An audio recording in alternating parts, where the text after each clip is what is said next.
वो जो खिड़की खुली सी रहती है, झांकती है मेरे मकान में क्या। नेक लोगों में मुझे नेक गिना जाता है और गुनहगार समझते हैं। बिगड़ कर जा रहे हो तुम, निहायत शौक से जाओ, जरा ठहरो, तुम्हारे दरबदर होने से।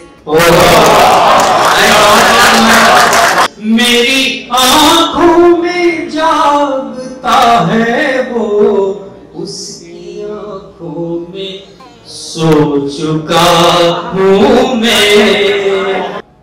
ये दूध कुज़ाए आलूद के लिए नहीं है, मैं हर किसी से तेरी गुफ्तगू नहीं। क्या बात है। शाम होते ही चरागों से तुम्हारी गुफ्तगू, हम बहुत मसरूफ हो जाते हैं घर जाने के बाद। पहली आंधी मौसम की, पहला साल जवानी का। अब कोई आए चला जाए मैं खुश रहता हूँ, अब किसी शख्स की आदत नहीं होती। तेरे दुख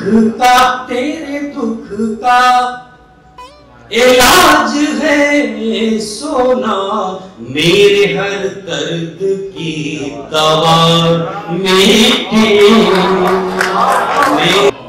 गर्मी उसके हाथों की, चश्मा ठंडे पानी।